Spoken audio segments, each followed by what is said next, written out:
Why? Why, Drake? Bro, like, why? You don't got no friends? You don't got nobody to tell you, stop, don't do that. Oh, man. What it do, what it is. It's your boy Gifted. You know who it is. And if you don't, now you know. So, we thought that Drake had a change of heart. He learned his lesson. We got the pump fake.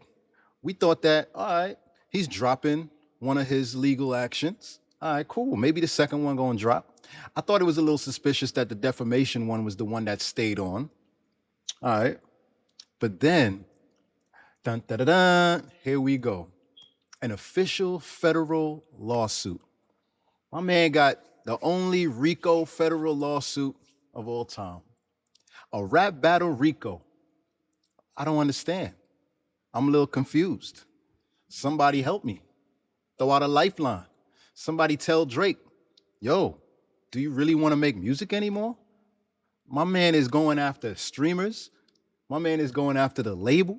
My man is going after the radio station. My man is going after Spotify and Apple Music kind of on the side. He ain't really, but he put them, he named them, but he ain't suing them. So where your music gets played, who releases your music, who reviews your music, like the only people he ain't sue is the fans. I'm surprised he ain't sued Twitter, X, whatever it's called at this point. Like, this is wild. So, the Guinness guzzling, top 5 as a +1 courtside. Mr. Rap Music is in a weird space nowadays. Mr. Bolden trying to use P&D for your next project as a distraction having ass Drake just gambled with his legacy. And I wonder if Stake is funding this choice. That's all I want to know. What does Stake have to do with this? What do they have to say?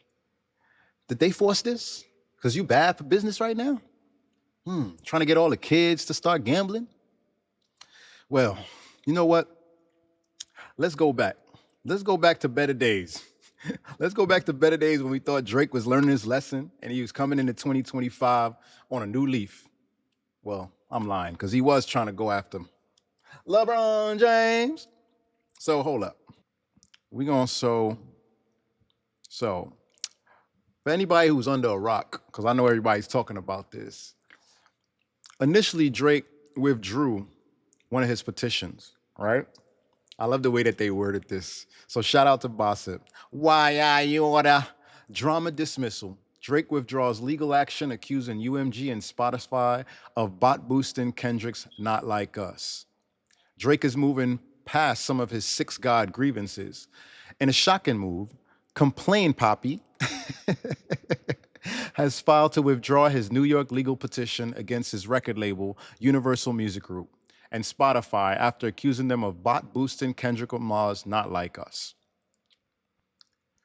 Variety reports that on Tuesday, Drizzy filed an intent to withdraw in the state of New York under his Frozen Moments LLC.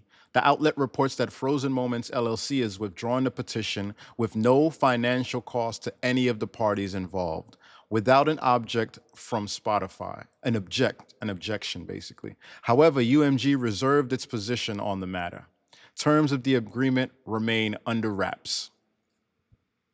Despite the fierce nature of the initial filing and rumors of fighting for all artists, this situation was resolved rather quickly. And that's one narrative that's ended. This whole Superman cape on, I'm fighting for the little artists, like I'm gonna change the way that everything is, from the leaked DMs. We'll get to that later. But that whole narrative has to end now. I'm gonna hope that his fans end that narrative now, because this is all about Drake's hurt feelings. As previously reported, the legal filing alleged that Spotify used an illegal pay-to-play scheme to promote Not Like Us over the airwaves. So now, that's the one that's gone. It's worth noting, however, that Drake's petition in Texas against UMG and iHeartRadio, knowingly releasing a song that defamed him, remains active. The Texas petition issued is slated to be discussed on January 28th, but it wouldn't be surprising if that filing also gets axed.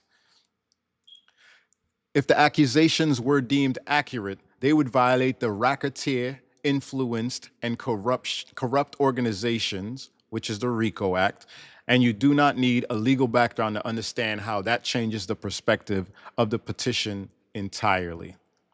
Okay, now that goes to what we were talking about before, the rap RICO. Like, come on, man. Like we always up in arms about RICO cases going against rappers. We always say free him anytime a rapper gets jammed up. But people are going to defend this. I know they are. And I can't wait for the malls of the world to defend this. I can't wait to see what the spin is from DJ Academics. I cannot wait. So now that we've caught up on what the good old days look like, let's get into what's going on now. So Drake pump faked everybody. Made everybody think, maybe he's, turning a new leaf. He's learning his lesson.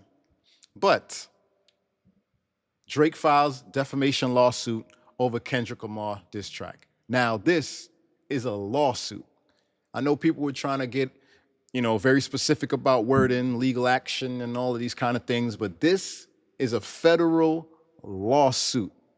My man's is hurt that he lost a battle, and he's blaming the label for allowing lyrics that he claims defamed him, yet ignoring the fact that he also put defamatory language in records against Kendrick Lamar, against his best friend, who is also his business partner, and against the woman who mothers his children, his fiance/wife.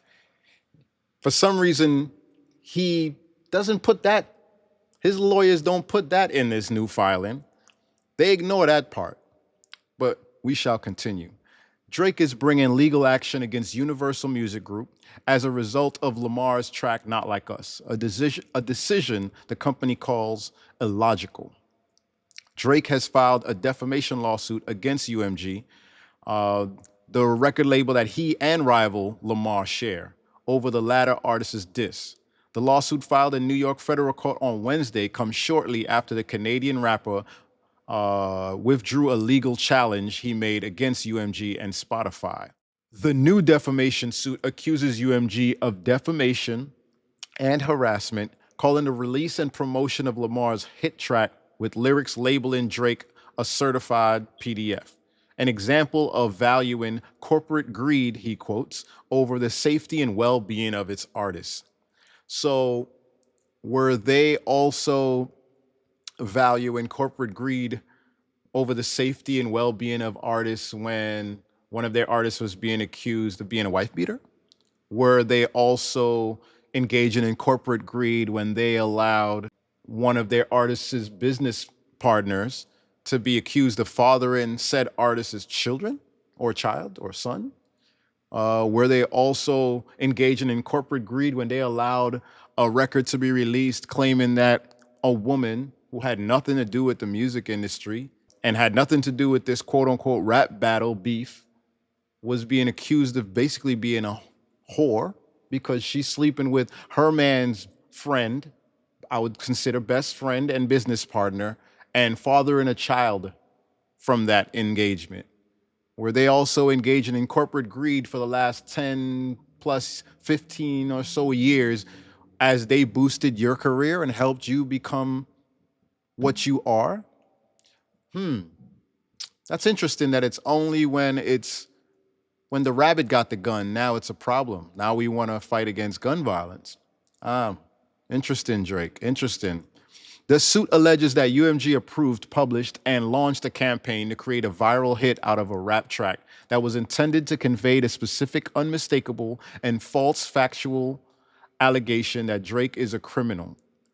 Y'all can see that word. And to suggest that the public should resort to vigilante justice in response. So now he's saying that that song was telling people to engage in vigilante justice. I don't remember any lyrics on Not Like Us that said, hey, go out there and do harm to him. I don't remember that part, but okay. Noting that the track's artwork featured a picture of Drake's house with markers meant to identify the home of, yes. A suit refers to a shooting that occurred outside the residence days after the track's release, injuring a security guard. It refers to this incident as well as 2 attempted trespassings in the subsequent days as the 2024 equivalent of Pizzagate. So now we're getting political. Though the suit is primarily concerned with Lamar's song, it places the blame on UMG for distributing and marketing the track. This lawsuit is not about the artist who created Not Like Us, the filing reads. It is instead entirely about UMG, the music company that decided to publish, promote, exploit, and monetize allegations that it understood, keyword, understood were not only false, but dangerous. So when you put words like that into a filing, you have to prove it. So how are you going to prove that UMG knew for a fact that you were not any of these things being claimed on the record? How are you going to prove that UMG knew for a fact that Kendrick was making inflammatory statements about you that are provably untrue? How are you going to prove that, lawyers for Drake? I want to know how you can prove that. People in an office building that are miles away from wherever Kendrick records and get a last minute message like, hey, I'm dropping a song. That's if that even happens. Kendrick isn't on UMG the same way Drake is on UMG. Kendrick creates and then he puts out and lets UMG, he licenses his work to them to put it out to the masses. But Kendrick can just drop songs on platforms. He recorded GNX early, like in the middle of the night, he's telling them I'm putting the album out. Then they have to scramble around to get it out there. He's not getting permission. They're not like reading his lyrics in the office like, okay, Kendrick, I think the word but should be here. And legally, the word and should be there to ensure that we don't offend anyone. And this statement here goes against the values clause. And they're not doing all of that, man. They're not doing all of that. They never did that to you when you were saying things about Common, when you were saying things about Meek Mills. They didn't do any of that. They're not doing it here. When you were talking about coming off the hip and when you were alluding to the fact that you got people who will do stuff for you, and when you are quote unquote attacking exes that you've had, and when you make statements toward Serena Williams' husband, and when you keep mentioning Rihanna, like even though she got a man and got kids, like they're not in the office like saying, hey, Drake, like, I don't think you should say that. They might get offended. So I find it really interesting that the responsibility is on the label to now go through rappers' lyrics with a fine-tooth comb to ensure that they don't offend anyone, that they don't defame anyone. Like creative license is just lost, and it seems to only apply to you. I just find it really interesting that in this situation, we don't mention the fact that you had songs that also made statements and assumptions about the other person. I also find it interesting that you don't take responsibility for joining in this battle. Like you took part in it. They didn't come to you and say, hey, get involved in this. This guy just said something about you. You should respond. That was a choice you made, and you knew that you were in the midst of contract negotiations. You chose to do this. You probably thought that, hey, if I can knock this guy off and the whole industry celebrates me, then my stock rises, which means that the money that I get from this next contract is going to be crazy. But guess what? The same way you gambling with stake, you gambled with your legacy. Just admit that you lost. If you would have just admitted losing and disappeared for a little while and was seen in places by happenstance and stayed off socials and just became a little enigmatic, basically learn from Kendrick. Become a little more secretive. Because of how much you were in the press, people would have been fiending to find out what's going on, seeing you come out of studios, who you having dinner with. It would have built such an allure that now if you would drop something, it would blow up because, oh, damn, we miss Drake. We miss the bops. Yo, we want songs to go to the club to talk to the girls about. But you choose this route. You choose this route. And I don't understand it. I really don't understand it.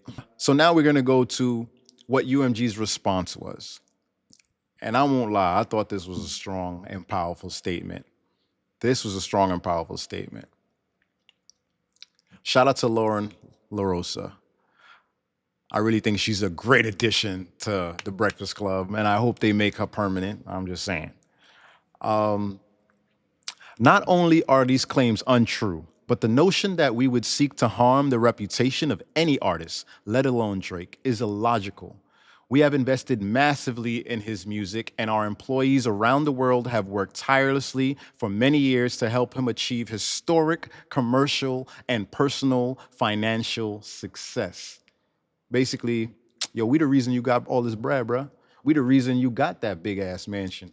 We the reason that you can have multiple homes. We the reason why you getting all these women and you able to maneuver the way you maneuvering. So you should thank us for the embassy, bruh. That's basically what they saying. And they saying, yo, we the reason you got these number ones. These same bots that you claim that we use, like, how you think you got all these number one songs and broke all these records and about to tie Michael Jackson? Like, how you think that happened? But we will read further.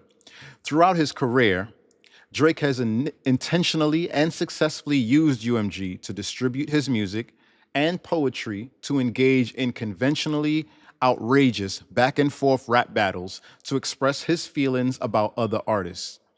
He now seeks to weaponize the legal process to silence an artist's creative expression and to seek damages from UMG for distribution that artist's music. Basically saying, hey, bruh, you use these same tactics with other people, Meek and all the people I mentioned before. It wasn't a problem then. We were supporting you then. We were pushing back to back. We pushed that for you. We pushed the button on that. Why is it a problem now? Do you feel like because you stream so much and you make so much money that we're only supposed to push the button for you? Is that the red button you talk about? It's like everybody else's button is blue or something? Like, but the red one, the Batman phone, hello? Hey, Batman. The signal in the sky is only for you? You feel like you make so much money that they only should work for you? Like you should have special tricks that no other artist on a label should get to use? I don't know. I find that really interesting. It says a lot about the ego that thinks this way. So UMG continues, we have not and do not engage in defamation against any individual. At the same time, we will vigorously defend this litigation to protect our people and our reputation. Now, this part I find really interesting. As well as any artist who might directly or indirectly become a frivolous litigation target for having done nothing more than write a song.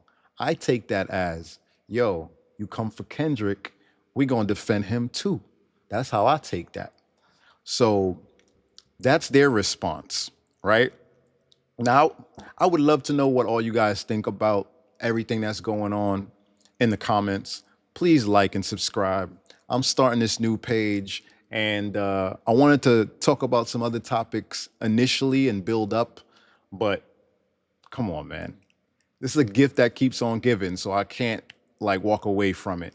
But I would really love to engage with the audience. That's how I want this to be a back and forth, a communal experience. So please hit the DMs, like, share, and let me know what you agree, don't agree with. It's all good. We don't have to agree on everything. All right, so I want to like go through a little timeline, real quick, like timeline that I set up, right?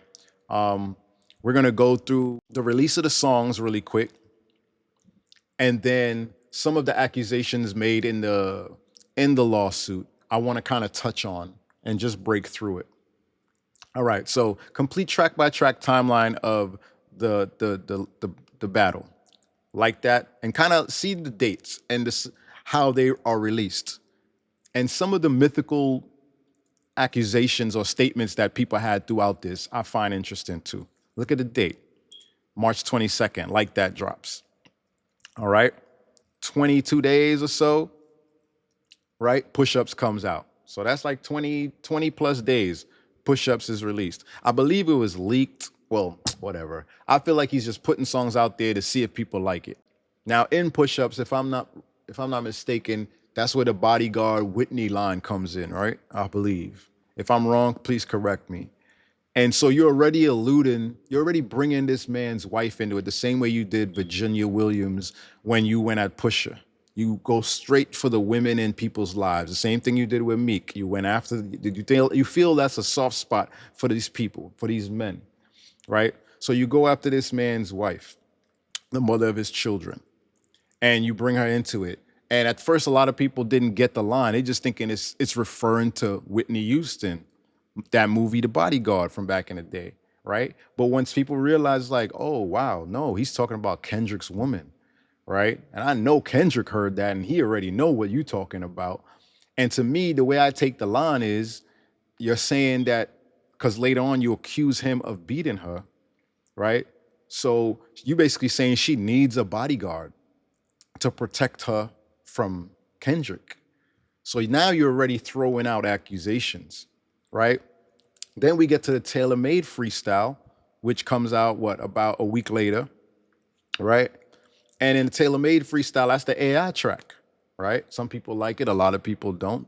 I feel like that's one of the most pivotal tracks because that's the one I feel like really got under Kendrick's skin because he used an AI Tupac, somebody he really revered, AI Snoop, who both represent, the coast that he represents, the state that he loves so much, right? His hometown. So you use these voices to basically call him out, tell him, nah, like you gotta stay in this, and the whole time he's like tweeting things and DMing things and, basically making fun of his manager and saying like, yo, drop and all of that stuff. Like, he's trying to call him out. Academics is doing a timeline breakdown on his thing, like, yo, day 2, day 3, day 4, like a bunch of podcasters are talking about it's taking mad long. And then people start saying, oh, because Kendrick takes mad long to drop music that he might not even drop. But again, remember what I said, the first shot is like that. March 22nd, Drake takes like 20 plus days to release his. Then he drops Tailor-Made about 6-7 days later, right? That's the 19th. So then 11 days after that, Kendrick responds. So from the 30th, April 13th to April 30th, 17 days. He took less time to respond to Drake than Drake did responding to Like That. But for some reason, people still have this mythical belief in their head about how long each one of them took. So now in Euphoria, Kendrick's basically like attacking his fatherhood. Like he's coming at him about, am I battling ghost or AI? Like, you know what I mean? Like he's still talking about, a friendly fade. He's not really going at him like that, like on that level. Then right after that, he dropped 616 in LA, which was a few days later. In 616, he's doing the same thing. He's praying to God, talking about like if he has to go down this road to attack this man, he's basically asking for forgiveness before he goes there. He's talking about you a terrible person. He's telling him that OVO working for him and all that kind of stuff, right? And then Drake, the same night, or later that day, drops Family Matters. In this video, he takes the temperature up. I feel like this was supposed to be the one that knocked it all out the park. This is the one that had a music video, the lookalike van. He's crushing it, doing all that type stuff. Then he's talking about Whitney again. He's talking about how he could protect her better and all of this kind of stuff, right? And then he's talking about Dave Free and all of that type stuff, right? And Kendrick steps on that mad quick with Meet the Grams, right? And in Meet the Grams, Kendrick takes the gloves off. No pun intended. No pun intended when I say take the gloves off, okay? So Kendrick takes the gloves off. And in this one, that's when it's like no holds bar. He's talking to his mom. He's talking to his dad. He's talking to his son. He's talking to the potential, or some people say fictional daughter. That's still undetermined. He's talking about him taking Ozempic and like drugs and gambling, and he's a horrible person and he should be locked up, and he's going at him. And then the next day, around midday, Not Like Us is released. And everybody knows what's in Not Like Us, right? Everybody knows what's in Not Like Us. And then a day later, Drake drops The Heart Part 6, which has the most dislikes I've ever seen on a video from a release, right? So I wanted to break that down so we could see how they all dropped. My point in doing that is Drake is a willing participant the whole way. Even after Not Like Us, he didn't run and then sue. He released another song, basically claiming that, oh, you'll never see my name on da da da da da. Like, you know, I can't be like, because I'm too famous, da da da da da. You feel me? Like, y'all know what I'm talking about. Now, some of the claims he talks about. To me, in this new lawsuit, he's basically blaming Not Like Us and the rap battle for why the people went to his house, why there was a shooting at his bodyguard, and for all of these other things, he's blaming them. He's also blaming streamers for reacting to the video. He's blaming them for these accusations spreading. But I'm gonna do a timeline about these things real quick. The first action of violence that happened related to anyone close to Drake, let's just put it that way, was a security guard getting shot multiple times outside of Cash XO's house in LA. And anybody who knows the whole, OVO XO, that's the Weeknd's manager, right? And in Drake's Family Matters, he talks down to Cash. He also is basically making statements that's alluding to the type of establishments where the Weeknd's music would be played. And I'll leave that for y'all to go and remember what I'm saying, because to me, that could be inflammatory, right? So that happens. And look at the date that happened, April 29th, right? And then the police are investigating a shooting outside of his mansion that left a security guard wounded. So April 29th, that happens May 7th in Canada. So April 29th, May 7th, that's a little over a week, all right? And then after May 7th, his London store, the OVO store, is vandalized, right? So the OVO store is vandalized and Not Like Us is written on the walls. And that's early mornings, and the drive-by shooting that hit the bodyguard happened the same, like 2 a.m, and then this happened, right? So that's the only thing you can really definitively say, okay, is related to Not Like Us. And some fan all the way in London.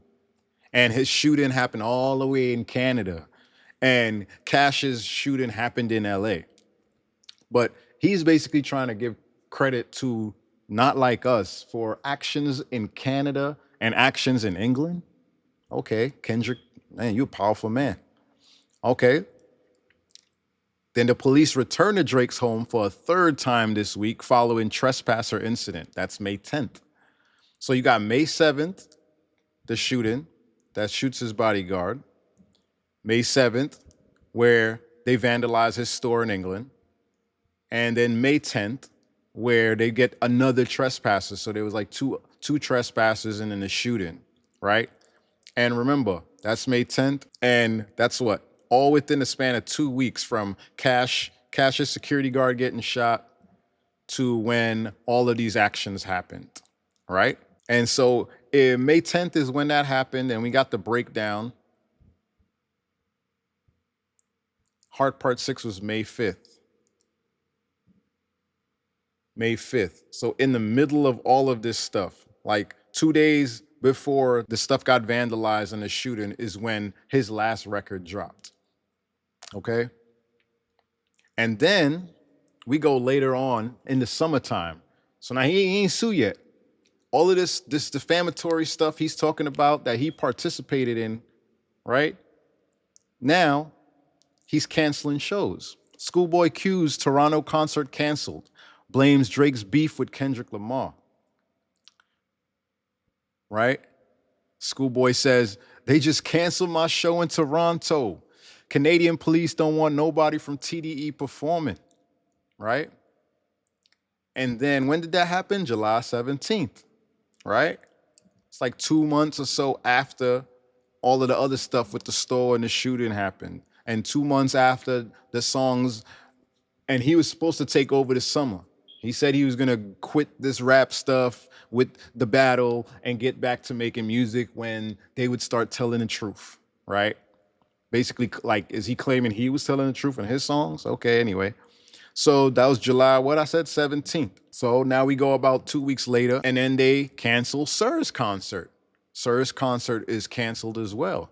Now, people implied, or it came out that Drake had some level of involvement or ownership in the club, specific club that these guys were going to perform in. That's what I remember. Y'all could correct me again in the comments if I'm wrong. Right? Now, something else that I find interesting. He wants to paint this picture of innocence and basically talk about it from the perspective that violence or anything that happened outside of words happened because of Kendrick, right? But again, discounting the fact that he mentioned the man's wife, that he accused her of getting pregnant by his business partner, best friend. He was goading him into it. Drop, drop, drop, drop. No, you're not going back down. No, you're not going back down. You got Fat Joe and all of these other all these people claiming that it's over. Dot can't win. Okay. So you were a participant in this. But now you do these songs, and this is the big hammer. When you make Family Matters, you're crushing a car. That's really important to Kendrick's story, right? Everybody who knows, right? From Good Kid, Mad City. So that's already like aggressive, right? And then you make very specific statements in that song, not only at Kendrick, but about other people. That's not a problem to you, right? You got your mom in the beginning of the song. You think it's funny when she's like, "Oh, I don't think you should." So you say the word very aggressively, like, "Yo, I'm gonna do what I want." Okay. And then at the end of the video, there's a scene where he's walking with this person, and it comes out that the name of the guy is Andrew Kernu. So his connection to Drake we'll get into. But it says the man sporting a red bandana in Drake's Family Matters music video has been identified as Andrew Kernu, a Toronto-based multimillionaire known for throwing lavish parties.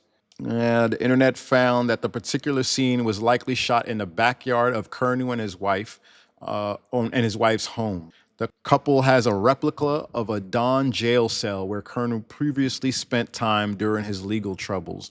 The cell was featured in the Family Matters music video as well. This is the part that I found really interesting. So that's him right there, the red bandana, right? I had to deal it with all of my ice. That's the dude right here.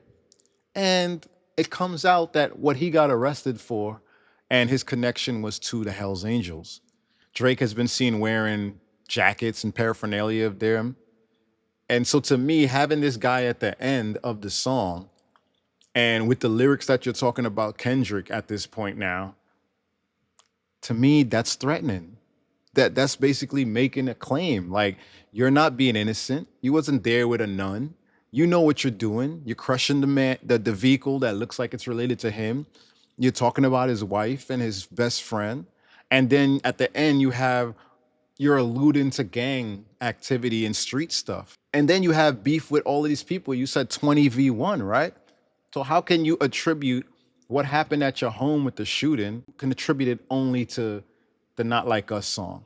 How can you attribute it only to one side of the equation and not take ownership and say, you know what, I took part in this battle. So, I fed into it. I should have, like Kendrick said, a friendly fade. I should have just talked about rap bars and like not gone into personal and talking about someone's family. But you didn't. Now we got all that. We got this part that I want to get into because I find it interesting. And the reason I find this statement, this conversation with Chris Blake, Chris had some issues. I don't want to get into that story. And he wanted Drake to post some video of, I think the video of him being attacked. I believe that's what he wanted him to post. And Drake, this is Drake's response, right? And he's done some work with him on some fashion stuff. Even to this day, in his interviews, he still considers Drake the GOAT, right? Drake decides to bring LeBron in, and listen to the way his example and his comparison to what he's doing and what he's going through to this made up scenario. I mean, I don't know no details, fam. I don't know no details, fam. I'm just showing you outside perception. I think there's a better ways to go about it, in my opinion. Is my opinion. Okay. Me and Universal is like if, wow. Me and Universal is like if Nike was funding a campaign about LeBron cheating on his wife. Not Adidas or Reebok, Nike, the company that he been with since he started. My situation is not no street shit. Everybody before me that tried the label was too eccentric, so they wrote them off as crazy and they never had to pay for their sins and mistakes. And the too eccentric, I would say he's probably alluding to Kanye in recent times, and he's probably alluding to Prince, and he's probably alluding to Michael Jackson. I would assume that's the people he's talking about are eccentric. I'm going to change that and make the building a safer place for every artist moving forward, right? He says that he's doing this or was doing it for these altruistic reasons, for the betterment of mankind, right? For all artists. Your shit is personal and involves violence. And I just think the way you're doing it makes you look crazy. That's my opinion. And you don't need to listen to me. I just think if all you are saying is true, there's better ways to handle it other than dropping a tape, right? I think he should have listened to his own advice. Drake, there's better ways of doing this. There are better ways. This is not it. You need friends, bruh. You need friends. Like, a lot of Kendrick's bars come to life the more and more and more that Drake does things. It's crazy. And I'm gonna do a video about Drake's legacy and all his moves and missteps that I feel he's taken since the releasing of songs has kind of ended. But yeah, this is just not the right move. And to me, what I find interesting about getting into his mind in this, his comparison is, in this scenario, he removes any participation of LeBron. It's just like Nike, like out of nowhere, Nike decides to fund a campaign about LeBron cheating on his wife. Like, there's no context to where LeBron participates willingly in something that triggers this. You know, that's the part that doesn't make sense. What he's not understanding is he chose to release songs against somebody else that signed to, well, has connection to his same label during a moment where he knows he's going to be renegotiating his contract. He chooses to drop. He chooses to make a video crushing a van. He chooses to mention the man's wife's name by name. He chooses to mention his business partner, best friend by name. He chooses to claim that his child is not his. He makes these choices. And then when they don't go the way that he wants, he thought he pressed the red button. Remember all the red button? He thought he was going to win. When he didn't win, now he's blaming bots and he's blaming the system and the man, and like, it's unfair and you're trying to destroy me. Like, it's like, and he never takes accountability, just like this statement removes any involvement of LeBron in his scenario. He does not feel that he has any place in this story and the way that it has evolved. He removes himself from the equation at every turn. He says that it doesn't involve street shit, but he's in a video with a man that served time, who's standing in his backyard next to a replica cell that he stayed in. A man who's connected to a biker gang that has had racist, like, a racist past, let's just say, right? So I find that interesting, right? Then there was a moment where he's on a stream with, what's that? I don't even want to say his name, but that weird dude. I think he's from Canada too, and he's working with Steak as well. All right. Now he's looking at the screen, and people's explanation of this moment was that he didn't call rap weird. He was reading somebody in the chat statement and saying, yo, rap music's weird nowadays. And then they kept talking, right? But like, come on, let's be real. If you're streaming, you choose what to read. You actually see what the sentence is before the words come out of your mouth. So that was a choice. He saw it and thought, hey, I want to say this, but I'm going to act like I'm just reading it. So again, rap is weird. This outfit is weird. This kissy face shit, I don't know. Like, I don't know, man. We're gonna leave that alone. I don't know, man. I don't. All right.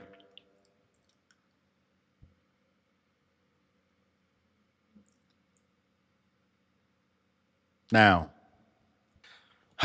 they used it to tear down my career. I'll be honest, again, like I said in the beginning and in closing, if you would have stepped away from the music industry for a while, gotten yourself centered, thought about how all of these things felt, you wouldn't have been just pointing fingers at everybody. It's everybody's fault.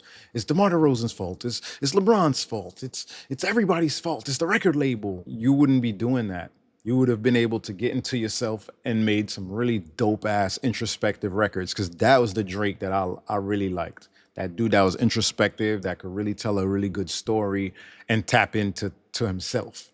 But the money and the fame got to a point where you're like, all the people who wasn't messing with me, forget you. I'm the man now. You got to deal with it. So all the women you used to cry behind, now you like, man, F these Jones. Like, I don't care about them. They want me. I'm gonna buy them bags and call it a day. Like, I don't care about you. I ain't trying to make nothing official. It was chasing after Nicki Minaj, and it was chasing after Rihanna. And then after that, it was just like, whatever. I'm the catch. Screw all y'all women. And it became some red pill, social media like level like trauma.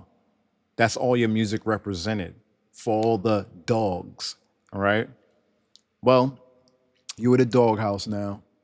I don't know if UMG gonna release any music anytime soon. I don't know if Spotify and Apple Music are gonna be willingly putting you in every playlist. Yeah, they'll put you there because you make money, you stream. Yeah, they'll release you because you make money, whatever. But if they own your back catalog, they're probably good on that. They don't need to keep making you popping now. They'll just make money on your own catalog, which will probably sell more than your new stuff anyway. The streamers, you put their names and their pictures in paperwork. Are they going to want to review any of your stuff? I don't know, bruh. And if they do, because they know it'll get numbers, are they going to be as excited? Are they even going to be like, yeah, I like it, even if they do like it? Because you put their name in paperwork, bruh. So every level of this game where you would need a push and marketing, he is attacked. Radio as well. So I don't know where it goes from here, but I will be doing some more videos on this topic. I know this was kind of long, but I really wanted to dive into it and give like a full breakdown of my perspective. And I got some more things to say I think y'all gonna find interesting, where if I had to give him credit about being very strategic and tactical, what I think he might be doing. But stay tuned for that one. I think it's an angle I haven't heard nobody talk about yet. But again, it's your boy Gifted, and I want to thank y'all for being here. See you next time.